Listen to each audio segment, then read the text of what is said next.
ব্যাগে জ্যান্ত মাছ নিয়ে ফিল্মফেয়ারে এলেন মনামি ঘোষ, সাথে আবার প্লাস্টিকের ব্যাগ। নায়িকা এসে দাঁড়াতেই কপালে চোখ পাপারাজ্জিদের। এটা কি পড়েছেন?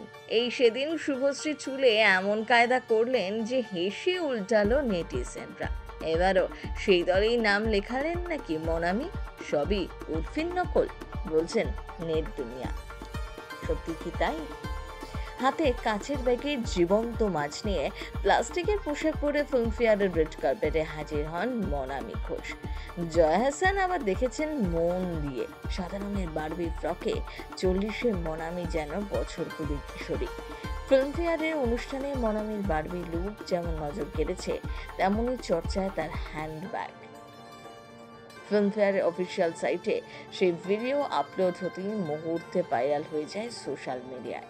মনামের ব্যাগ দেখে রীতিমতো স্তম্ভিত ওপার এবং এপার বাংলার জনপ্রিয় অভিনেত্রী জয়া হাসান। ব্যাগ হাতে নিয়ে জয়ার পাশের আসনেই বসেছিলেন বিশিষ্ট সঙ্গীত শিল্পী ঊষা উত্থপ। তার সাথেও সৌজন্য সাক্ষাৎ করে হাত মেলান মনামি। মনামি মানেই সবসময় ছক ভাঙা ফ্যাশন, অন্য রকমের সাজ। কখনো মাথায় কলা বিনুনি করে পিঠে কবিতা লিখে, আবার কখনো কুম্ভ মেলা থেকে অনুপ্রাণিত শাড়ি পরে তিনি হাজির হন নানা অনুষ্ঠানে। পশ্চিমে হোক কিংবা ট্র্যাডিশনাল, কোন পোশাকে কিভাবে ক্যারি করতে হয় সেটা মনামি ভালোই জানেন।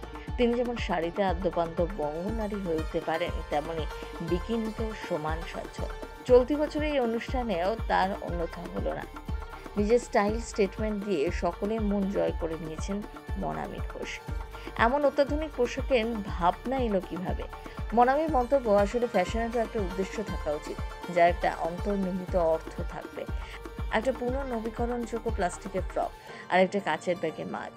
আমি শুধু একটাই বার্তা দিতে চাই যে সমুদ্রে প্লাস্টিক ফেলা বন্ধ করে সেটাকে এভাবে পুনরায় ব্যবহার করা যায়। এতে যেমন জল দূষণ রোধ হবে, তেমনি সমুদ্রের বাস্তুতন্ত্রও ফিরে পাবে।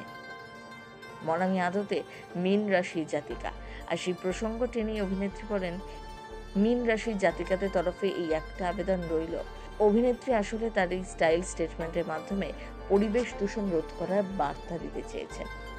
প্রতি বছরের মতো এবারও এই পুরস্কার অনুষ্ঠানে সেই সমস্ত বাংলার ছবি যেগুলো কিনা দর্শক ও সমালোচকদের মুগ্ধ করেছে, তার শিল্পী, চলচ্চিত্র নির্মাতা, গল্পকার, কলা কুশলীদের সম্মান জানানো হয়। 18ই মার্চ মঙ্গলবার কলকাতায় আয়োজিত হয়েছিল Filmfare Glamour and style awards Paschimbanga 2025। বাইপাসের ধারে একটা 5 তারা হোটেলে আয়োজিত হয় অনুষ্ঠানটি। বহু উজ্জ্বল তারকাই উপস্থিত ছিলেন। প্রথম বাংলা